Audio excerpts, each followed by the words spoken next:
Hello, you Evan. I'm Mr. Marsh, and today I'm going to be taking you through Act 5, Scene 2. Okay, this scene is a really short one, but quite an important one too, so we're going to have a little look through.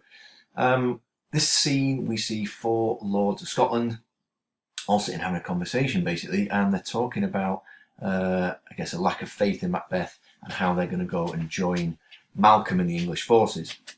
But before we press on and pick it apart, what I want you to do is have a little look at this YouTube link here, which is going to take you through a bit of a summary of the scene. There's a link here also to the script if you need that at any point as we're going through the lesson. But right now, what I'd like to do is just press pause, click on this link, have a watch, and when you're finished, come back to me, press play, and we'll take it from there. Okay, welcome back, and hopefully you've got a good understanding there of kind of the plot and key ideas in Act 5, Scene 2. But before we pick it apart any further, let's just have a little chat about Gustav Freytag's pyramid of structure here. You can see this picture on the screen. He suggests that a really good play should kind of follow these patterns. So we have an exposition, which is a kind of an establishment of characters and who they are. Certain incidents take place which trigger rise in action, culminating in a kind of climax, then this reversal, what we call the falling action, down towards the resolution of the play. Now, if we keep this in mind when we're thinking about Macbeth, we of course have him established at the beginning as this noble hero and someone who is kind of loyal to the king and quite an impressive character. He then finds out he's going to be Thane of Cawdor, having spoken to the witches. This is clearly a kind of a trigger that they're speaking some sort of truth to him, which sets off the chain of events as he pursues one of their other promises, that he's going to be the king. So it obviously leads to the murder of King Duncan and so on. Now, we eventually reach perhaps the climax here of the murder of Banquo, which is perhaps a turning point, as this is one of the key instances. We see some of the lords start to turn against him, and people begin to see through Macbeth's lies. Now, we then get the falling action. These are the sort of the terrible things Macbeth starts to do that lead towards his inevitable doom. Macduff's family, of course, and the Scottish forces gathering and heading towards his castle. So ultimately leading to his fight with Macduff, where he dies, and eventually Malcolm being crowned king. Now, this scene takes place as part of this falling action.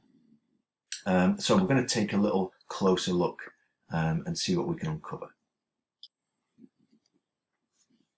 Okay, so then what we have to do is consider, right, why has Shakespeare decided to put this scene here in this particular place? Now, I'm going to ask you to think about it yourself, but before you do that, I'm just going to give you a couple of pointers that might sort of help guide you on the way. So the first thing, we're going to try and consider the structure of the play. So let's think about where this scene sits. Well, the previous scene is the scene where Lady Macbeth is sleepwalking. The doctor's watching her wash her hands, and the kind of the famous out-damned spot.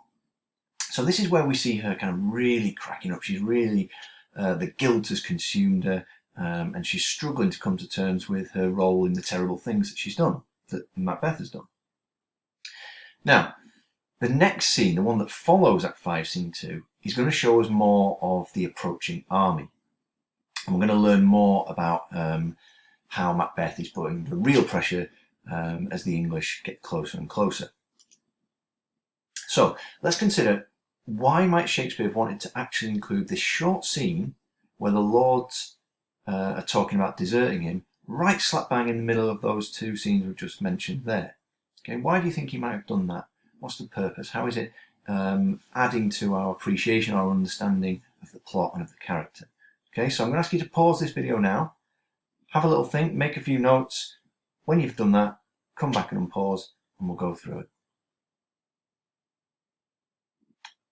Okay. Right, welcome back. So I'm going to try and take you through a couple of suggestions, a couple of things that I think might be useful for you to note down. So feel free to add these notes to yours as you're going along. Okay, so why is this short scene here? Well, ultimately, Shakespeare's wanting us to see that the momentum is building against Macbeth. And what is happening here, it's all foreshadowing his inevitable demise. Okay, we know this, the tragic hero, we're seeing him fall. And we can see that actually now we're getting close. We're building towards that finale. Now this is done in a few different ways. So the previous scene has shown us that domestically he's having real issues here. His wife is collapsing under the strain of all this. Okay, so the wife that was once his rock, the wife that was once the strong, dominant character in their relationship, that he knew could drive this forward, knew he could lean on ultimately, seems to have become of no use to him anymore. Okay, so domestically he has real issues there.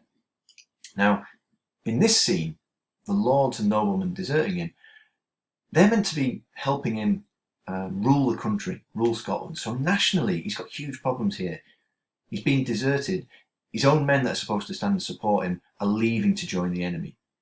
And then the following scene we get, internationally we recognise as a huge problem because a large and powerful English army with Scottish support is gathering to attack him. So Shakespeare moves quickly between these scenes, trying just to reveal to you step by step that he has problems everywhere. He's trying to put out fires all over the place. And this is a really difficult moment for Macbeth. So ultimately, this scene is included to add to this idea that his inevitable doom is approaching and the final battle looms. So the movement of setting, the movement between these different things reveal to us that actually he's running out of time.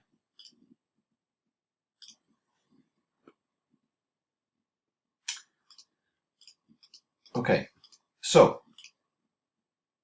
the next thing we're going to have a little look at is some of the language and imagery used in the scene. So although it's a very short scene, it's quite a revealing one. For example, early on in this, Macbeth is called a tyrant, which is just clear confirmation of how he is viewed. You know, he's this terrible figurehead for Scotland. His own lords referring to him as this kind of this evil leader, this tyrant who rules by fear. And they want rid of him. They want him gone. Now, Angus, one of the other lords, replies to these comments. He talks about it and he says, now, does he feel his title hang loose about him like a giant's robe upon a dwarfish thief? Okay, if you can, think back to the school visit you may have came for at the end of lockdown and the whole session that was done around the symbol of clothing. Okay, how clothing is used throughout the play to reveal various different things about the character and their state of mind. Now, I'm going to talk about this anyway, but what I would like you to do is to try and cast your mind back to that. If you weren't in for that, or you haven't done these, that's okay. You can still have a look at this quotation, have a think about what it might mean. So what I'm going to ask you to do, you can see the task here in the green. In your books, write down this quotation. Now does he feel his title hang loose about him like a giant's robe upon a dwarfish thief? And then underneath it, I just want you to spend a couple of minutes to try and explain what you think this simile actually suggests about how Macbeth is viewed by his lords and noblemen. What are they saying about him? The title hangs loose about him like a giant's robe upon a dwarfish thief. See if you can make some comments about the language used here and what it's trying to suggest. Once you've done that, come back and we'll take it from there. So pause now, have a go. Okay. So, hopefully what you've got down there, what you start to think about this quotation, is the way that the clothes are being used to suggest that he no longer belongs. That this title he wears is ill-fitting for him because he doesn't deserve it. And it says, and he's not acting, he's not behaving like a leader should. So like a giant's robe upon a dwarfish thief. It's interesting, the word thief, that it's something that he's stolen, something that didn't really ever belong to him. But a giant's robe, you can imagine hanging from a small dwarf, as it says, like a giant's robe on a dwarfish thief. So it's supposed to appear ill-fitting. It's supposed to be something that no longer suits him, the sort of character, the sort of person he is. He is not a leader, he's not a good leader, and these lords want rid of him for the good of Scotland. Some further imagery. We get this repetition of, throughout the play actually, talking about health and sickness. Now one of the lords, Caithness, says, meet we the medicine of the sickly weal, it means of the sickly country, and with him pour we in our country's purge, each drop of us. Now, just have a think for a moment. Again, you can make this note down, you have a little think to yourself, pause this video if you need to. What do you think that quotation means. Meet we the medicine, we will meet the medicine of the sickly country, and with him pour in our country's purge each drop of us. Have a little think for a moment, pause the video, see what you think that quotation means. Okay, so hopefully what you've kind of come up with and what you're thinking about there is that what these lords are saying, the medicine of the sick or ill, the medicine, we are going to meet the medicine, the cure, which is Malcolm and the English army. We're going to meet with them and hopefully cure our country. And with it, they're going to pour in each drop of us, perhaps their own blood. We're going to fight side by side with Malcolm and the English to save the country. Okay, now this is not something exclusive just to this scene. The theme of sickness has been used throughout. Lady Macbeth talks about Macbeth earlier on being brain sickly, as though he's not strong or healthy enough, powerful enough maybe, to do the things she wants him to do. Macduff questions what the disease means, and Malcolm talks about the disease itself being evil.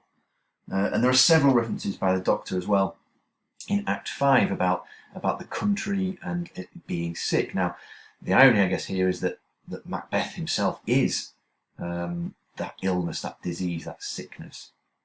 Yet he himself even talks about wanting to cure the country of it. So, more symbolism in this scene here. And then what we also see are, structurally, I guess, the elements of tragedy and fate. Okay, so this idea that, again, if you can think back to the session where you came into school, we talked about the wheel of fortune and how much people put belief in their lives being governed by the stars, by destiny. Now, in this, we're introduced to this fateful name of Birnam Wood. Remember the apparitions talked about this in Act 4, Scene 1. This was something that was prophesied to be the downfall of Macbeth. Now, Macbeth himself has taken this to mean that he cannot be harmed until the wood moves, something that isn't going to happen. However, this is dramatic irony. There are ominous signs building. It's interesting that the lords mention they're going to meet Malcolm at Birnam Wood. Okay, now this seems to suggest to the audience perhaps that we can see Birnam Wood is going to be significant. In the next scene you'll see even more. Miss Wills will talk you through that one, and you'll see how Birnam Wood is used there. But ultimately, this is dramatic irony. We see the writings on the wall for our tragic hero, and this scene hammers home that point in its finale there, that they're going to meet at Birnam Wood, something we take as really significant. Macbeth, perhaps not so much. Okay, so your final task then, just to try and consolidate what you understand this short scene to mean and what it to be about. I'd like to take the statements written on your screen there in front of you. I want you to write them down and fill in the blanks with as much detail as you can. So you've got Macbeth appears to be viewed as a, which indicates that.